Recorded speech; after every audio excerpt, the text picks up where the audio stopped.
So welcome everybody to Corporate to Coach. You're joining us after checking into the masterclass, and we're just establishing reasons why the audience are here today.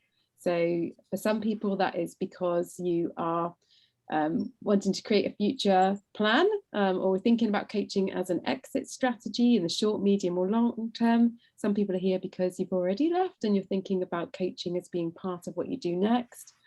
Some of you might be unsure if you will ever leave corporate, but you're interested to learn more.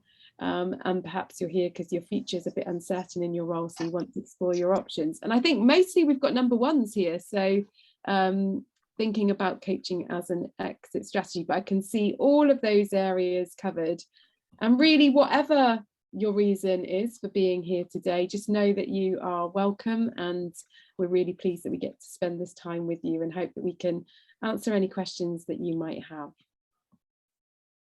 Yeah, fantastic. So we wanted to share with you some potential motivations that you might be sitting with and share some of our story of what led us really into this coaching space. So some of the things you might relate to would be feeling a sense that your values are misaligned in the organization. And for me, this was more about my aspirational values. So things that I was striving for that I felt couldn't be met within the corporate world. But certainly when I started exploring the opportunity of setting up my own business or doing my own thing, I felt that fizz of excitement and feeling that actually that's where I could certainly get more of my needs met. So that values alignment and the ability to create my own culture within an organization was something that really appealed.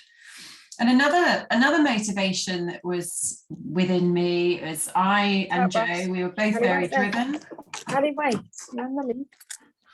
We were both very driven and keen to progress, but within an organization there's all sorts of rules, aren't there, around time in role. I think was one of mine, like you have to be sitting for a certain amount of time in role before you can move into your next role.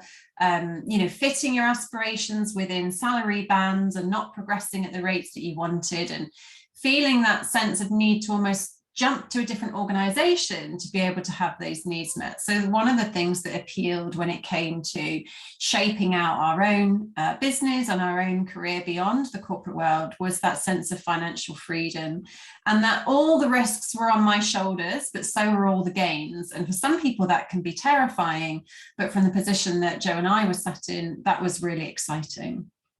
And I think that the last sort of main motivation for us was about having to get approval for different working patterns. So I have a very strong need for freedom. I enjoy flexibility. And whilst the working world has changed substantially in the 10 years that we've been in business, when we were in that corporate world, there was a structure and a rigidity to the way that you worked. Now, whilst that flexibility has come in, and I think that's helping a lot of people to engage in their corporate careers, flexibility is often a driver for people. So there's these, there may be more. Drop into the chat for us what your motivations are as you sit and think about your aspiration to move, be it in the distant future or imminent. Share with us what some of your motivations are, and let's take a look at those. And as you do, I'll just share a little bit more around my own personal journey, and Joe will do the same, because whilst our story of Inga company is familiar, it's not always, we don't always share the kind of personal side. So for me, if you can flick on to the next slide, Joe. Yeah. For me, this started back in 2008. I was in a senior HR business partner role, and I was enjoying that role and had the opportunity to get some executive coaching to help me build out my career plan. So it looks like for many of you who are in this position, I was sort of looking up at the kind of corporate ladder that was ahead of me. And I was thinking, I'm not sure. I'm just not 100% sure if that's the route that I want to take. I feel like there are other unexplored options, and the organization was sponsoring me as part of the high potential and talent pool to help me develop in for senior leadership roles. And it was after having that executive coaching and experiencing the transformation or nature of coaching, I thought, now this is interesting. I like this thing called coaching. It's had a great impact on me. Maybe this is something I can bring into my role. And so I trained as a coach around 2009 and started using my coaching skills within the organization supporting leaders, supporting people within the talent pool to progress their own careers. And then I took on a new role. I had the opportunity to take a global AD consultant role, and that meant that I was traveling to America every sort of 6 weeks for about 2 weeks at a time, which at that phase of my career was very exciting. Got to travel all around America. And then as I sort of met my now husband and started thinking about family plans, I started to lean more into my values of freedom and flexibility. Now, at this time, Joe and I had started talking about our own business plans, and we actually formed In Good Company in 2011 in those early days. And probably about a couple of weeks after we formed the business, I found out I was pregnant with my first child, and my husband was in the military, and he was due to go off to Afghanistan. So very quickly, my life changed from being in that kind of secure, kind of corporate 9-to-5, traveling the world environment, to realizing that, well, one of us is going to have to be a parent at least and change their career substantially to be able to be with our family. And it was wonderful that that door really opened up at a time when I was ready to step through it. So I was a trained coach. Me and Joe had already been having conversations and made the decision to set up in business. And then finding out that I was pregnant was actually a really exciting part of that journey, because I was able to fully step in to that aspiration of creating a flexible business. But I still held the fear. And I think the fear is something that holds many of us back from taking that leap. And I had the fear that I would be broke for months and months and months on end, now with a baby on my own at home with a husband who was overseas. And when it came to being able to put the pedal down on the business, I actually reached out to my entire network and told them what I was doing, what the shape of my business was. And I've never been out of work ever since I made that decision. So in those very early days, I had people coming, offering me different opportunities, offering me work. And so I stepped out of the corporate world and back into probably more like a freelancing, consulting, coaching role, where I was doing a lot of variety of work. And then from those opportunities, that built out the shape of our business, and obviously opportunities Joe had created as well. Because from those early consulting and freelancing opportunities, we were offered opportunities to build leadership development programs, and our business was kind of launched off that foothold. And so ultimately, the decision was a values-based one, looking for more freedom, looking for more opportunities to make a difference, learning and challenge. And the coaching was the vehicle that was going to enable me to do that. It was choosing the best bits of the role and leaving the pieces that I was less keen on behind. So that's some of the flavor to what led me to those early days of In Good Company. How about you, Joe? Yeah, so similar-ish. My career was in HR. I started off as a HR assistant, worked my way up to HR advisor, then HR manager and HR director. I'd actually done a law degree originally and realized there wasn't as much of the one-to-one contact that I knew that I really loved and enjoyed. But when I got to HR director role, I was in that role for a number of years, the next step for me then really was to think about, or in my mind was to think about, do I want to become a CEO? And I just thought, no, I don't think I do. I don't think I want to be, away from the contact with people. And I had my first child in 2009, and I had brought a coach into the organization, and I had some coaching, and I thought, oh, this is all the bits that I love about my role, and that I know that I'm good at. Wow, you can actually do this as a whole job. I don't have to do reorganizations and job evaluations and disciplinaries and all of those things. Well, I knew I wanted to work. I also wanted to be a great mum. And so I started to train to be a coach. And a bit like Zoe, while I was doing this, my husband was working away. He actually worked away 50% of the time and was home 50% of the time. And whilst I was training to be a coach, that's when I decided that I would leave my job. And the reason for that is that we were doing values and beliefs, and I just felt this compulsion. And I thought, I believe that I am employable. I also believe that I've got a lot to offer in this role. So I want to give myself the opportunity to take this, but to design and achieve the life that I want to achieve. And so I did. I resigned from my role, and Zoe and I had trained together and doing our original HR training. And we had a conversation. Obviously, we knew each other, had coaching training and had coaching. And so it's actually in December 2010 that we had our conversation about setting up the business. And then we became a limited company in 2011. And we do work individually as coaches with our own individual clients, as well as doing our coaching training. And all the other things that are part of our business with our Coaching Crowd Business Lounge and so on. And I had my second child in 2013.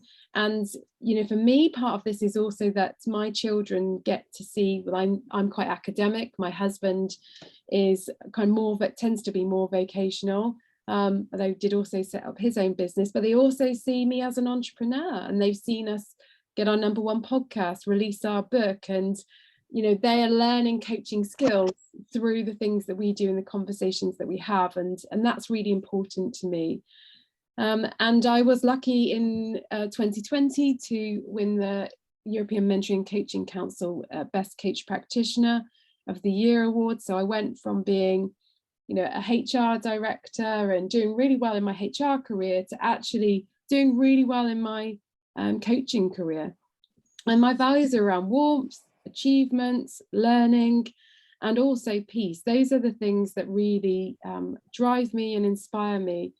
And I can see lots of questions in the chat, so I'm just going to go through some of these questions. So Jenny's asked, did you set up your company before or after you left your corporate roles? I think it was after for me, but before for you, Zoe? Yeah, so I was still employed, and I think I'd found out I was pregnant, so I didn't choose to leave at that point. Selfishly, I stayed for my maternity leave, although it was statutory, so I don't quite know why I did. But whilst I was actually on maternity leave, I was entering into discussions with my employers around restructuring, and in the end I was made redundant. So I took redundancy as a voluntary. So it worked out for me in terms of timing to be able to stay. But I was very much in alignment. My line manager knew what my intentions were. I'd shared with her a few months before that my long-term aspiration wasn't within the organisation. I planned to do my own thing. So there was no values conflicts there for me. It was very much a mutual and open kind of story that we were talking to each other about. So it was a bit of a bumpy start for us, because we're like, right, we're doing this. And then Zoe rings me and says, I'm pregnant, so I'm going to stay in the organisation. But one of the first pieces of work that we got was in my existing role, I went to a presentation by an e-learning provider, and they had a whole suite of e-learning, but they didn't have anything around leadership and management. And I thought that's a huge gap. So I had a conversation with them at the end of that. And that was one of our first pieces of work. And I can remember, I think that was about £20,000 worth of work, and dancing around the kitchen and thinking, right, we're off. And Zoe and I actually could do that work, in the evenings, around the edges of other things, which really fitted with that flexibility. So yes, Vicky, you were talking about your role and being really ambitious, but cautious about the transition and the risk when you still have a lot of corporate opportunities. And I understand that. We could have continued and been continued to be successful in our careers, but for the reasons that we went through, we decided that actually we wanted more than that. And part of it is excitement along the way. And I think there's a question further up which was about, did we decide to do it together? But actually, my first starting place when I was doing my coaching training was, I thought, I'm going to leave my job, but I actually thought I'll do HR consultancy, because that's the obvious thing to do. But it was only when I then was chatting to Zoe, because we were really good friends, and Zoe's like, well, why don't we do what we really enjoy doing? Like, why would you do HR consultancy? And then from that conversation, we just kind of explored what was possible, and it built from there. So it wasn't exactly from the beginning that, but Zoe and I had been supporting each other in our relative HR careers for years, and we knew we had similar abilities, similar motivations, values, alignment. And I think somebody asked about, I think it might be you, Ian, about work-life balance being a self-employed coach. You can do work. You can coach at the evenings and weekends if you want to, if that fits better with your life. There is also a reality that your clients will want to see you when it fits with their diary. So you do have to find that alignment. But that really is a question around your boundaries as an individual, how good you are at setting up and maintaining those boundaries. But for us, like yesterday, my eldest son had a dental emergency over the weekend, and I needed to spend a lot of yesterday trying to find solutions for him. And I knew that I could do that. I didn't need anybody else's approval. And that just takes a weight of stress out of the situation. And also, I think Ian asked, how much can you earn as a coach? Well, it's uncapped.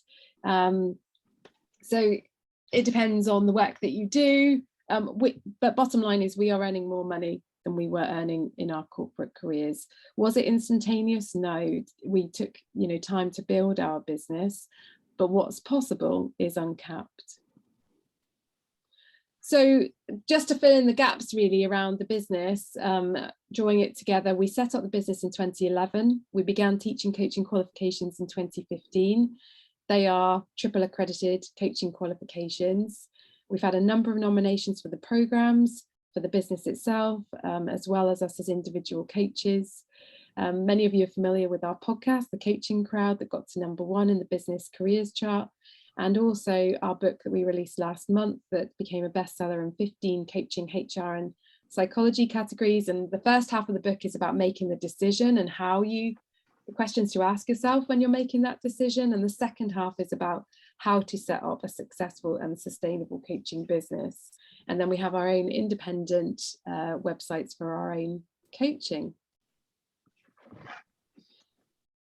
And this just gives you a flavour of the organisations that we have worked with more broadly, so separate to our training, but doing different leadership development or bite-sized coaching training programs with, or coaching, a suite of people in organisations. Just gives you a flavour of the breadth of it.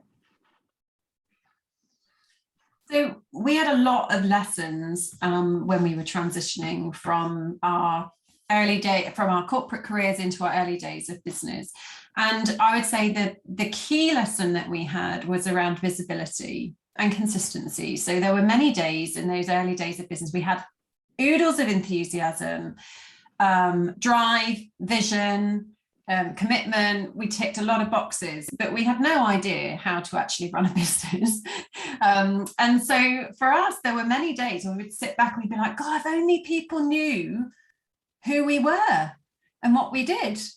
And it took us years to realize that that is one of the absolute key ingredients to business. If people don't know who you are, they can't work with you. That's quite frankly the bottom line. And so visibility is a really big part of running your own business. I'm going to share more about that with you in just a moment. But so is consistency.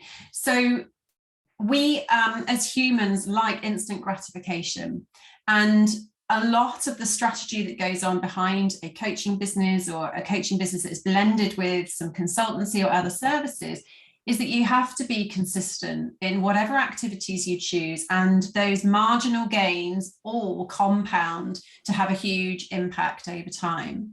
Another learning is about being strategic. So it's very easy to walk out of the gate and start just getting your head down and working on activities that you think are the right ones to do, but actually having a strategy, having a plan. You might be an incredibly talented kind of leader and coach, but if you haven't ever done anything around marketing or sales, it just does take a while. Take a step back and have a strategy around that, so you know what is working for you. The work that you do on the business is almost more important in those early days than the work you do in the business. So whilst you want to be probably doing client work and earning money, actually having the systems and processes in your business to be able to help you to generate those clients are going to help you to move away from a feast and famine business, which is the business style that we had in those very early days, where we would have a splurge of marketing, get some work, do the work, come out and have to do the marketing again to get the work. So our income in those early days was very much up and down because we didn't have the strategy and the background in place. So the other key lesson, which I think I shared earlier, was around you don't have to do it all yourself. So being able to ask for help from your network, from coaches and mentors, putting aside money to invest in the services that you need to help you pull together the shape of your business, can be really, really important. People are there wanting to help you to be successful. People you've worked with in the past, people you've got connections to, those people who have connections, they're all there ready to help you. But if you don't put yourself out there and ask for that help, they're not just going to lean forward and provide it for you. So that was a big part of my journey. I was never somebody who ever liked to ask for help, but actually in business, it's been one of the things that's really helped to develop that consistency and sustainability in the business. So reframing failure. Not everything you do in business is going to work.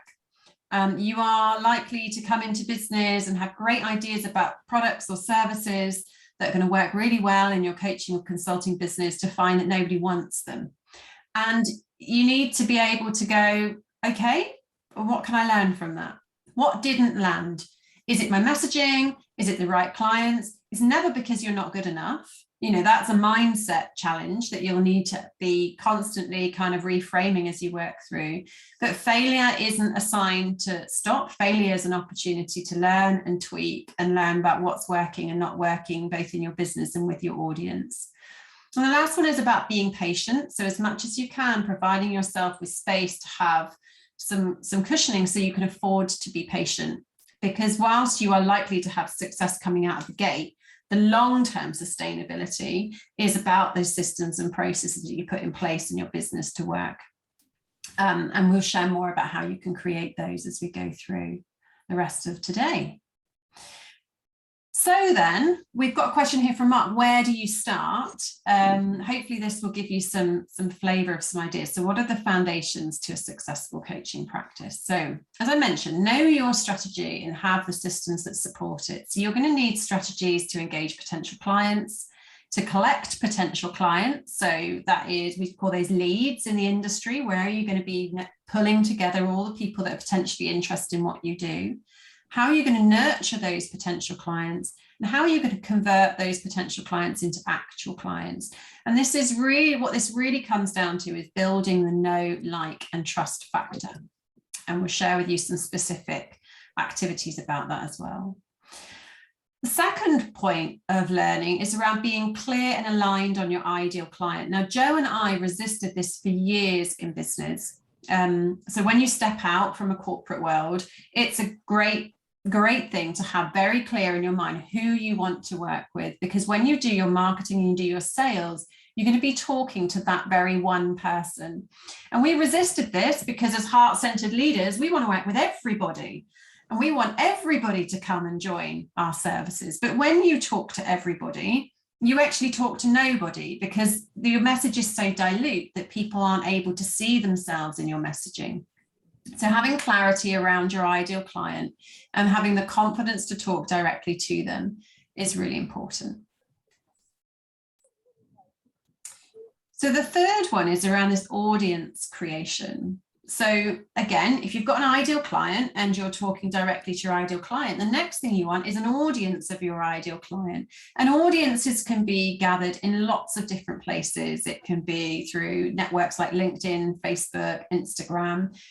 For us, we've got a podcast. You are an audience today. You are a masterclass audience today. And think about, where did you find us? Where were you able to come into contact to be able to come here today? So part of the work that you're doing on your business is creating an audience of people who will resonate to your message and potentially want to work with you as they go on their journey down the line. Number 4 is to consistently create and share content from the heart. So if you have been in our audience for a while, you'll see that we do this a lot. So the content that we create is from the heart. It's stuff that we're passionate about. It's purpose-led. It's high value. It's stuff we genuinely believe that will be useful to people. We aren't worried we're giving too much away. We are there serving from a place of being heart-centered. And we do that consistently. And for us, that is weekly. Every single week, we create new content that we share with our communities and our audiences that we believe is valuable. And we believe that this is a crucial strategy to have in business, is that consistent content creation so that people have a way to come into contact with you and experience what you have to offer. And we do batch our content. So for those of you thinking, oh gosh, this isn't, I want to work with coaching clients, I want to be having those conversations, this all sounds like a lot of work. We batch it, so we keep it contained. And that's the way that we manage our energy around these things. Yeah. And because it's your own business, you don't have to rely just on one income stream. So when we were coming into business in those early days, we had face-to-face freelancing. Joe mentioned we were commissioned to create an e-learning, I don't know what you'd call it, like a package of programs that we received passive income from. So that was one of our very first early passive income streams. And of course, there's group programs, there's courses, there's lots of different ways that you can spread the risk, if you like, in your business. So creating multiple income streams, rather than thinking, oh, when I leave corporate to become a coach, I'm just going to do one-to-one work. That will very much limit your capacity to grow your business. And you're likely to burn yourself out as well, because there's only so many clients you can coach in an average day, as well as having space to work on your business. So creating different services so you have multipliers in your business is a way to build sustainability. And you want some of those to be semi-passive, and group programs is a good example of how you do that. And I think this is the last one, nurturing your mindset. So when you step out of the corporate world, there is a certain amount of safety that comes within the corporate world. You know where you belong in a hierarchical structure. You have your skills and experience that have taken you to where you get to. Somebody else pays your salary, like you don't have to think about where that's coming from. When you step beyond that, all of those sort of structures are taken away, and suddenly you have to charge people for your services. You need to step out and kind of say, hey, look, I am worth you investing X amount in me as your coach or as your mentor or as your consultant. There is the self-doubt that might crop up around, gosh, have I made the right decision, or am I even the right person to do this? That journey will flood your mindset with all sorts of different challenges. So making sure that you have support structures, be it through peers, other people who are on a similar journey, people who are further ahead in business with you, and really making sure that you can dig into courage. Because as much as all that will be going on, once you've made that decision, back yourself and have the courage to be able to take, consistent steps every single day and kind of see it through. And that's where our Coaching Crowd Business Lounge membership came out of, was the need to be able to support newly trained or those coaches in training with the mindset around, how do you start to create a coaching business? What are those first steps? How do you set yourself up for success? And we can talk about that a bit more later on.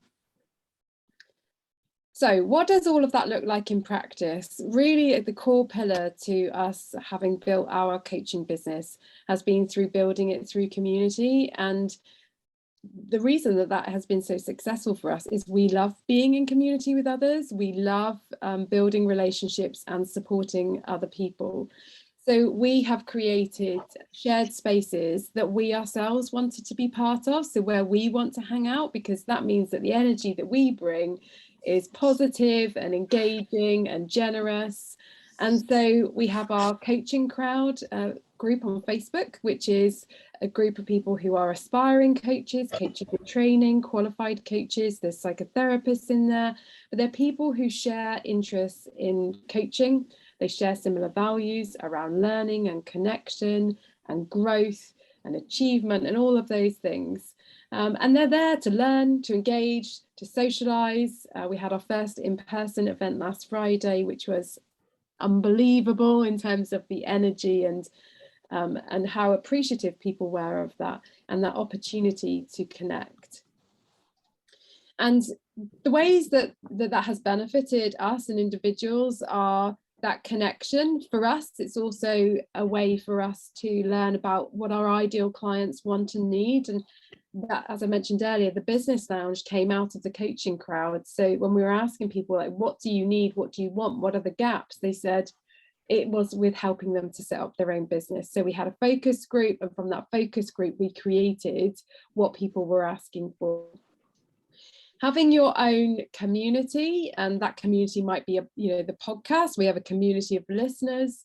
It establishes you as a go-to expert in your field. So people will say, oh, you should join In Good Company or Joe and Zoe's coaching crowd group if you're interested in coaching. They do this, that, and the other, or listen to their podcast or read their book. So you become that go-to person, and that's how you start to get referrals. So you attract people, and in those communities you can help to answer the questions that people have. So that buyer anxiety that people have about making decisions, it's a safe space where they can get to know, like, and trust you, and then satisfy themselves that their concerns won't come to fruition. And it does create that structure to build your business around. For us, it does. People often come and train with us will say, oh, I've been listening to your podcast, or I found you via the YouTube channel, or I've been in your coaching crowd group for 2 years, and I've been watching and listening, and I'm finally at that point where I want to join. So we have lots of different funnels, lots of different access points for us. Some are free, some are paid at a low level before people then might decide that they want to come and train with us. But overall, what people see is consistency from us. So the way that we share information in our masterclasses is the way that we show up in our coaching programs. When you see us in lives in our coaching crowd or our business lounge, or listen to us on the podcast, you should have the same experience of us. And so you can decide, like, are these people that I feel that I am getting to know? Do I understand what their values are? Do I like the way they share things? Does it make sense to me? Are they consistent? Can I rely on them? So that's really helped us in our business. And as Zoe mentioned earlier, that dawning realization that actually this deep need to want to serve others, to help make a positive contribution to the world, create a positive legacy, can only happen if people know that we exist. And there can be an initial resistance, becoming visible and telling people what you're doing, through fear of rejection, fear of failure. But as Zoe mentioned, what you tend to find is that people want to help you, they want to connect you to other people. And so taking actions will really help you to do that. And this slide here really shows you a collection of the things that we have done to create community, to be visible, to be accessible. The coaching crowd group, the business lounge, the book, the podcast, our YouTube channel, which is also available on our own website, the same as the book. There's a link from the website through to buying the book, and all of those other things. And the masterclasses that we do as well. So we like to provide free content because we believe the world is a better place with the more people have information about how to develop coaching mindsets and how to become qualified coaches. And we know that there can be financial obstacles for people, but we also offer things that those people that are in a different position can invest in if they want to be able to become a coach themselves. So the strategy, which I was talking about earlier, the strategy that sits behind this is about weekly content. And for us, it's about starting with choosing a form of weekly content, which could be a blog, it could be a video. For us, it's both a podcast and some video. And it could be a top tips email, like it could be anything, but something that you commit to creating weekly related to the specialism that you have. And then creating a community, perhaps it's a Facebook group, or just chatting in the chat there about what that looks like. It might be about your LinkedIn audience. It might be about Instagram. It could be something else, Reddit, like wherever you want to choose to create a community, and you share that weekly content with your community, and you share it in several different ways. So if we take a look at the next slide, that one piece of weekly content can be broken down into several different ways. So you can break it down into social media posts where you share that across your channels. You can share your weekly content with an email list that you start to develop. You can share that weekly content in your Facebook group, in your different communities. You could also create what we call a lead magnet, which is like a free download. So if you're doing a blog, you could create a particular blog episode that people will happily exchange their email for in relation to getting this valuable download that they can have.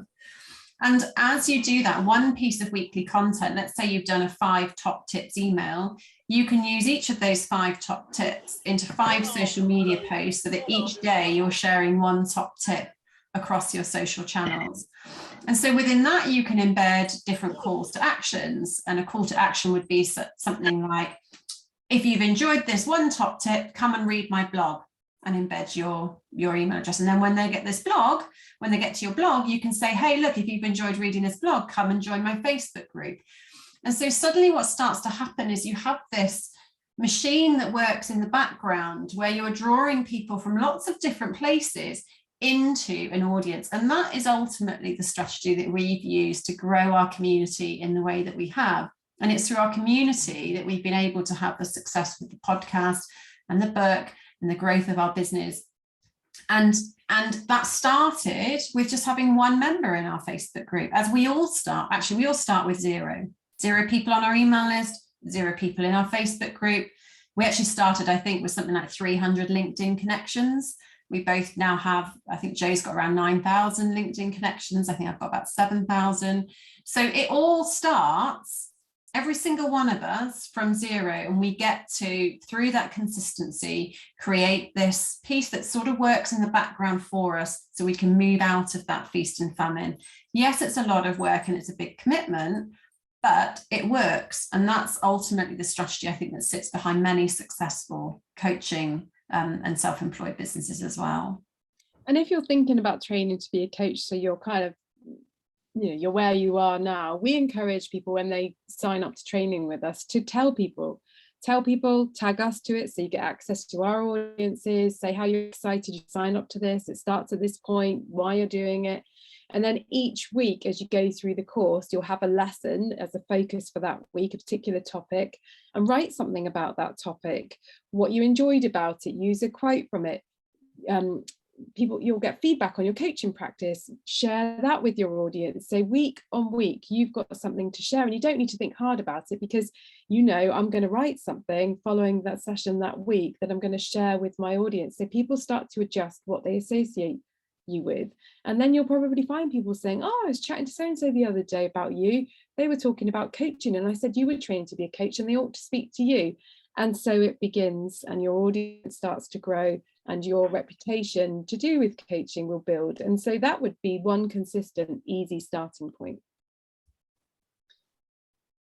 So you've got to ask yourself, do you really want to do it? So we thought we would share with you an exercise that will help you to have that experience so that you can decide if it is something you want to do.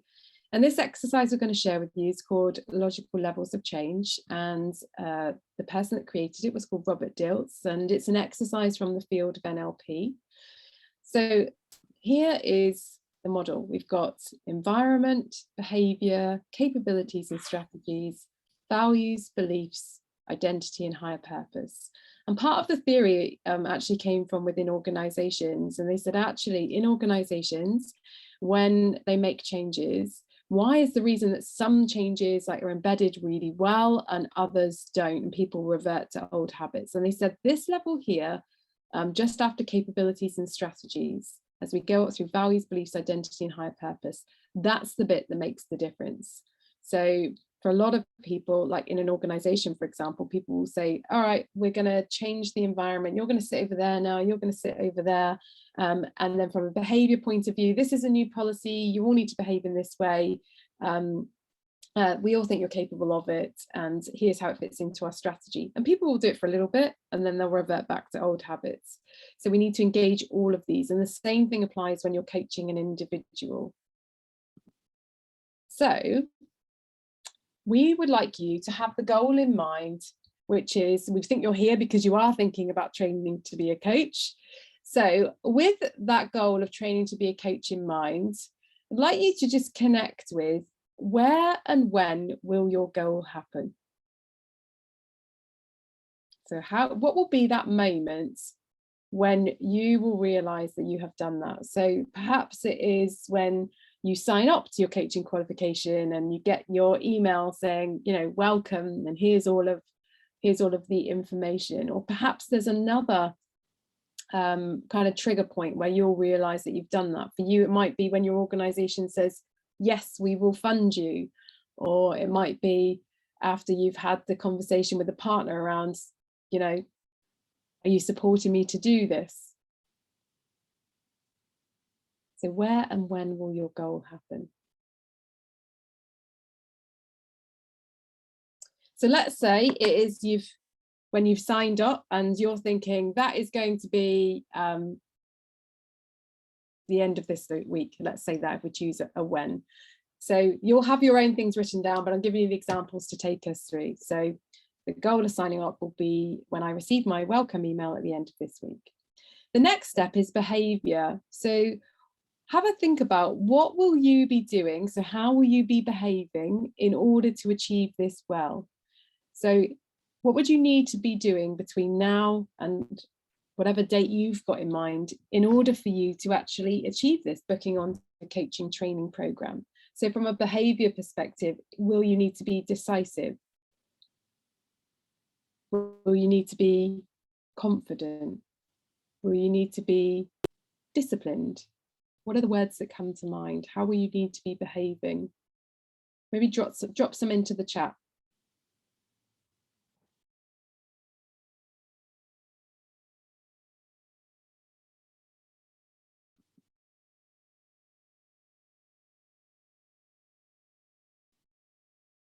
Zoe's saying she had to be courageous. Yvonne is saying assertive and disciplined. Heather's saying strong, confident, ready to conquer, along with an open mindset. Amy, confident and disciplined. Anne-Marie, intentional. Great, yeah, lots of things coming through. Great, and actually that question about how will I be behaving, we think it should be easy, but then we start to think, what are behaviors? Are the things I'm thinking of actually behaviors? So then the next step, once you've got clarity around what you want to have happen and when that will be and how you'll need to be behaving in order to achieve it well, you then need to check with yourself, do you believe that you've got the ability to achieve this? And if that answer is yes, I do, what is your plan or your strategy? So breaking that down between now and the timing of your goal being achieved, what is your strategy? Are there key conversations that you need to have? Is it about working out a budget and checking affordability? Is it about working out who the decision maker is in your organization? What is your strategy for doing it? Is it building a business case, getting a copy of a brochure that you can send to your organization? Is it about preparing an overall CPD plan and seeing where it fits in here? So once you've got your strategy, the next bit, and you believe that you are capable of achieving it, the next question to ask yourself is, what values will you be honouring when you achieve this goal? So when you sign up to train to be a coach, what values that you have will you be honouring at that point? And noticing those values that will be honoured, how strongly does this goal match your value system? Those things that are really important to you that you must have in your life. So drop some of those into the chat. So when you think about training to be a coach, what values does that honour? For me, so Zoe's put for her, it was honouring freedom, learning, challenge, growth, helping others.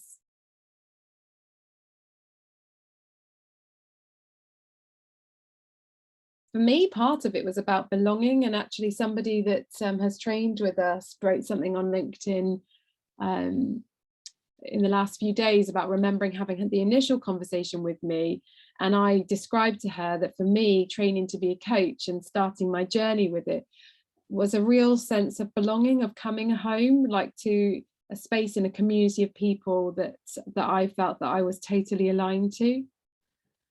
And Nazia is saying growth and inclusion. Yes, great. Emma, integrity. Yep, that was a key factor for me in actually setting up my business, was around integrity. Yeah, Amy, psychological safety. Great.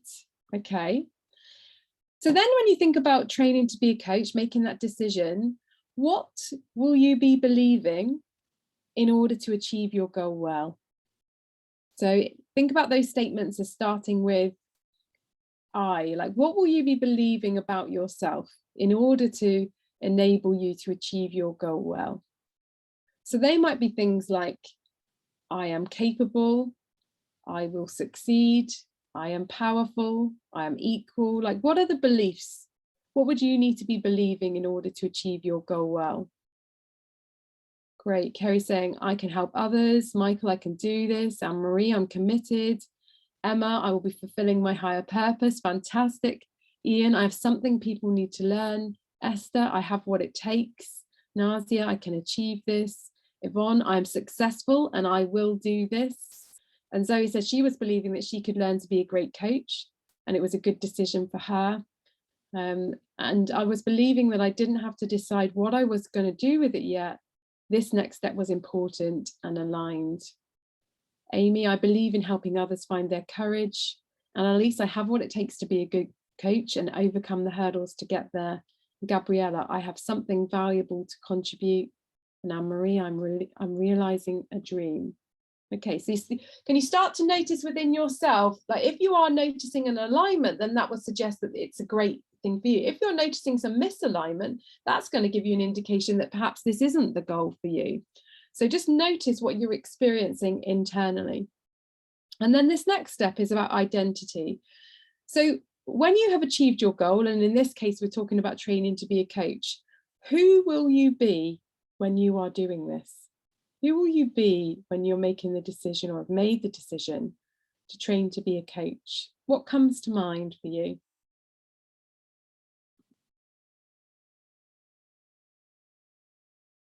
So Jenny is saying myself, brilliant, the best version of me. Kerry says authentic. Emma, a qualified supporter of others. The Annalisa I was always meant to be. Oh, getting goosebumps right now. Amy Young, I love my whole self and authenticity.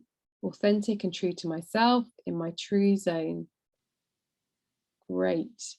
And, you know, we have a number of different identities, a number of different parts to us. And I think if your answers are aligned to, you know, you will still be you, or the best version of you. And, you know, if it's also enables you to keep some of the other identities that are also important to you than you want to keep, that's really important too. And I remember when Zoe and I facilitated this exercise within an organization, and we never like script them, we always do them, you know, we have a little bit of an idea of what we're going to talk about. But the sentence that came out of my head, we were already in business at this point, but the sentence that came out of my mouth that hadn't come out before for identity was, I will be an entrepreneur. And something really shifted for me in that moment when I realized that there is a part of me that is an entrepreneur, that needs life breathed into it. And then the final step of this alignment, checking the alignment for you, is around higher purpose. It's that transpersonal area. So the question here is, how does achieving this goal of training to be a coach align with your higher purpose? So how does it honor the legacy that you want to create in this world? So what comes to mind there?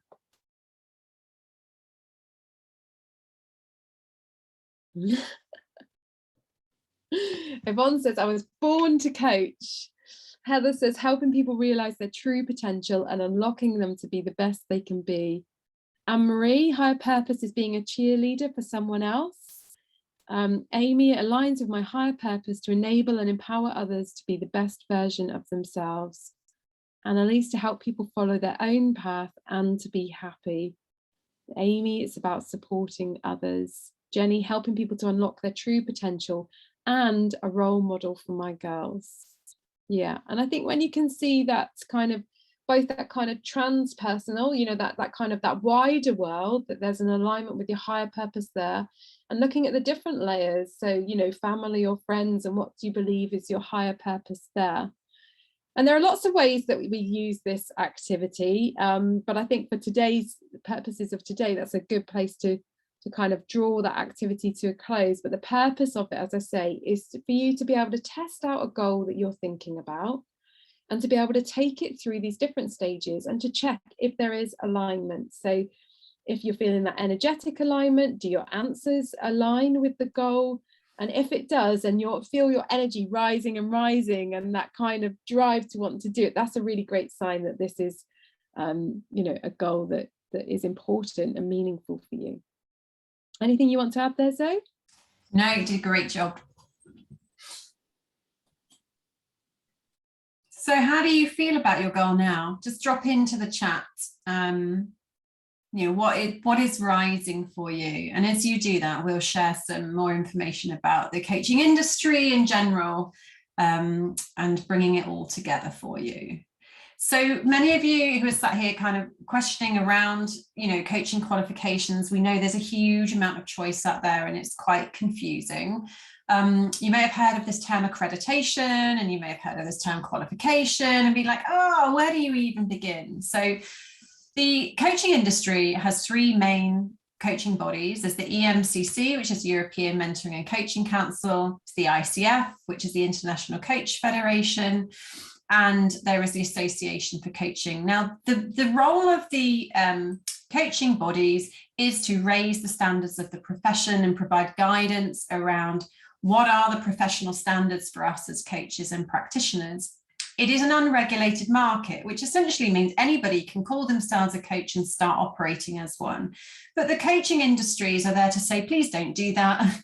Please adhere to these professional standards, these codes of conduct, and be ethical in your approach, which is something that we fully subscribe and align to. After you get a coaching qualification, and it's important to know that not all coaching training programs are qualifications. So ours is registered on the National Qualification Framework, which means when you achieve your qualification, you get a diploma, which is matched to the qualification framework. So it's recognized globally as a qualification. And after you achieve that, you then, through any coaching program, go on to look at whether you want to become an accredited practitioner, which is a separate process through the accrediting bodies. So for those of you in HR, where you climb up the different accreditation ladders from associate through to chartered through to fellow, like in engineering, you can be a chartered engineer. You know, there's a ladder, if you like, to demonstrate the level of practice that you have from a professional practice.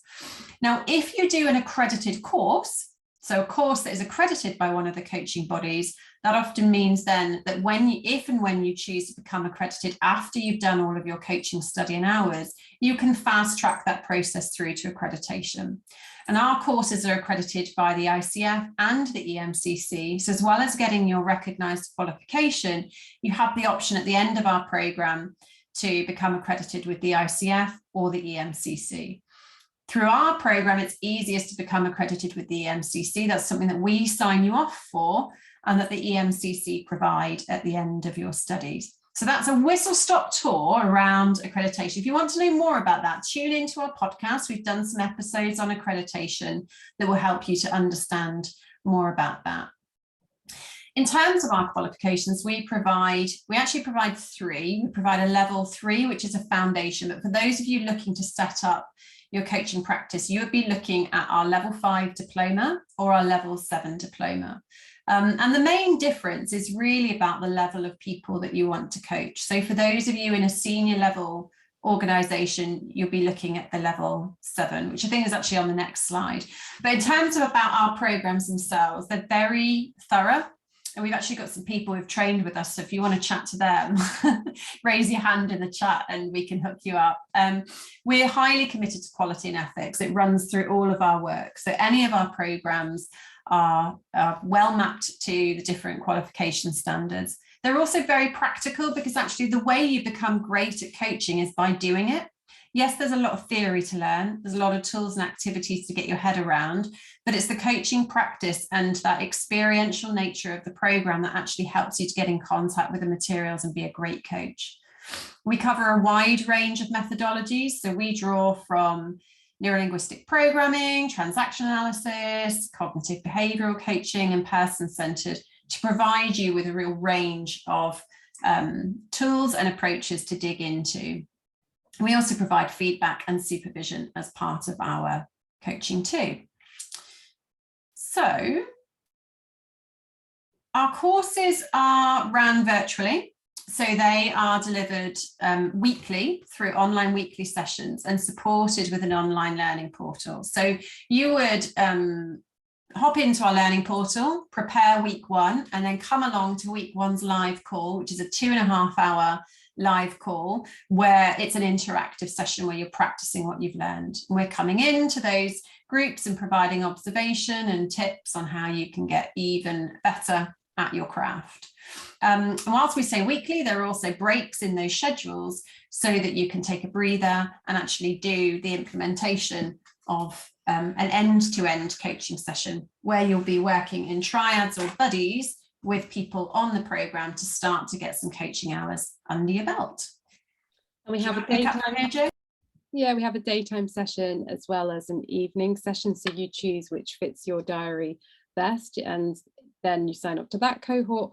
But there may be times during the program where you can't make that session, and if you know in advance and you can attend the other one, you just let us know and you're welcome to join the other cohort. So here on this slide, you've got a summary of the main differences between the level 5 and the level 7.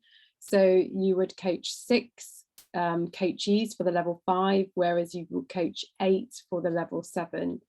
There's more coaching supervision on the level 7, so 8 hours rather than 3 hours for the level 5.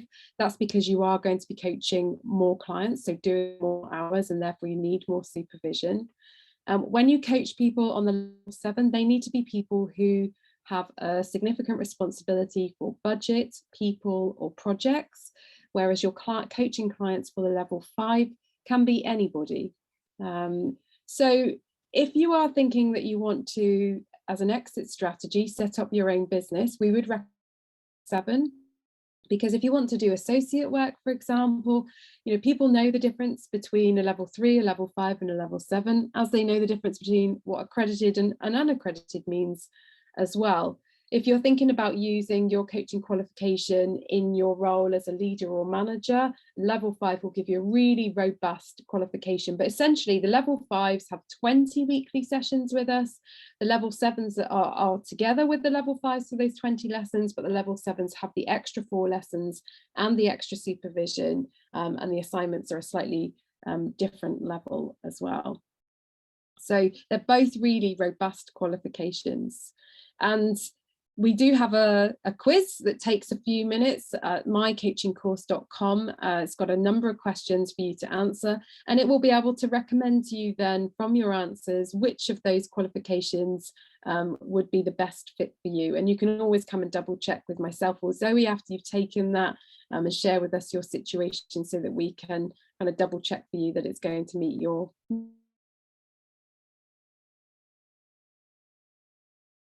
needs. So courses, it's £4,000 including VAT for the level 5. It includes those 20 weekly sessions, your triad coaching practice, 3 hours of supervision. It includes your ILM fee, and also 6 months access to our Coaching Crowd Business Lounge. And that's where you get those expert speakers every month, the live Q&As from Zoe and myself, and support and accountability pods in the Business Lounge itself. And the level 7 is £5,000 including VAT and has all of those same things, but it also has 12 months access to the Business Lounge rather than 6 months. Now, coaches who can join the Business Lounge, and that is £45 per month or £450 for the year. And I've mentioned what's included in the Business Lounge. And here's an idea of some of the speakers that we have in. So business strategy, knowing your systems and numbers, how to identify your aligned client, how to grow your Facebook group, copywriting, building your email list, becoming visible. So that's a branding session, using LinkedIn to grow your business, blogging to grow your business, using video to grow it, Instagram. Andrea actually works at Instagram. Carol's in there around how to get into corporate, and lots more. So we opened the Business Lounge last June. So all of the speakers that have spoken from then until now are in the library that you get access to, as well as, you know, every month with our new speakers, you can attend live and ask them questions live in those sessions, and they are always recorded. So if you can't attend them live, you can watch them at another point. So that gives you a whistle-stop tour. It looks like Zoe's been answering some of your questions in the chat. I'm going to stop the slides now and come back to all of you. And just to check in with you, really, are there any questions that you have? Anything that we haven't covered or that you're unsure of that we can help you with? You can drop into the chat or take yourself off mute. Hi Zoe, hi Joe, I'm Emma. Great session today, so thank you very much. Sure. I did the quiz. Now it came out level 7, but budget wise I'm on a level 5. My aim would be not to coach at executive level, but to coach at a lower down level. So would level 5 still permit you to build your own business out of that? Yeah, it's a good qualification. Like, that's the thing around all of our qualifications. They're robust and they're really good. So where you would get to is having a really thorough understanding of coaching, a big suite of tools and techniques. You'll have lots of practice. And with us, the beauty of our qualifications, you can come back at a later date and do that top up from 5 to 7. So if you stick with us as a provider, you can come back and do the extra learning that would take you to the level 7 at a later date. So the opportunity is always there to top up. We always recommend the level 7 if you have your own business, because it's the most advanced qualification that you can get, and the depth that you go to, it brings in some more of the psychodynamics of coaching, and there's more support and supervision for being able to kind of stretch and develop your skills.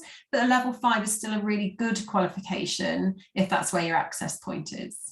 The thing to bear in mind with the top up is if you complete the whole of the level 5 qualification, you'll have done all your 3 assignments. You then would be coming back and you'd be doing 3 assignments again. So it will take you more time and it will cost you more money, because you would have paid your ILM fee for the level 5. You'll also then have to pay your ILM fee for the level 7. So you can pay in monthly installments for our level 5 and our level 7. So 12 monthly installments, you know, depending on what the price is. So we find about 80% of people sign up to the level 7.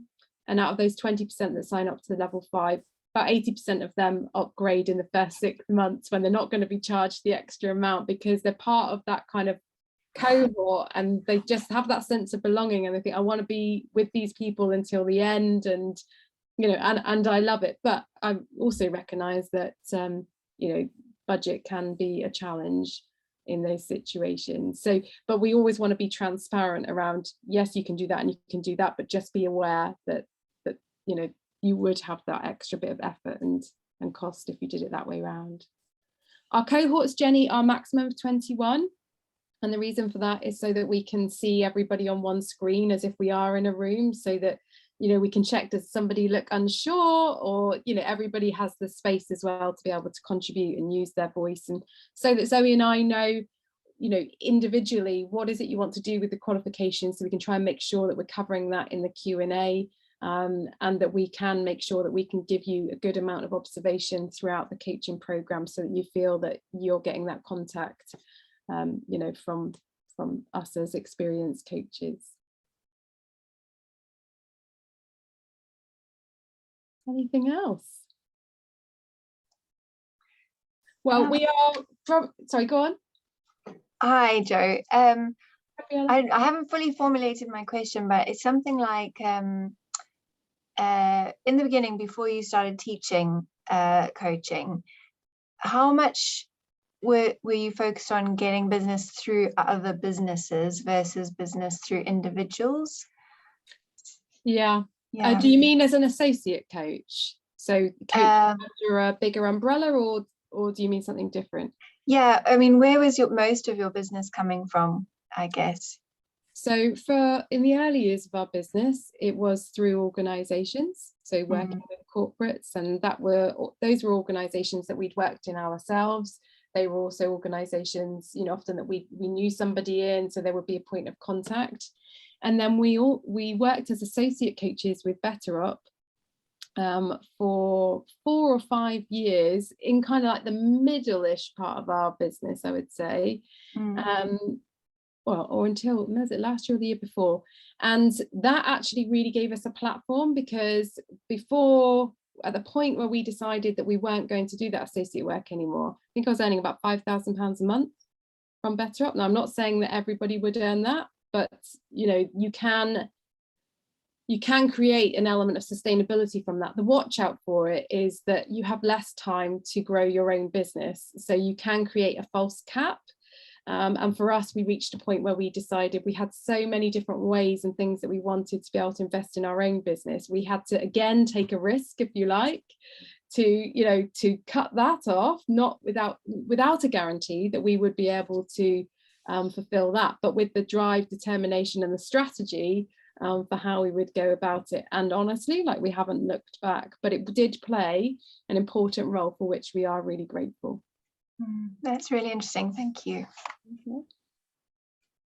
So I think Zoe promised you that we'd like max out at an hour and a quarter, and we're just a few minutes off that. So if you need to go now and don't have any questions, thank you so much for joining us. If you want to follow up with us outside of this call, then please feel free to do that, and you can contact us at, mine is joe.wheatley@igcompany.co.uk.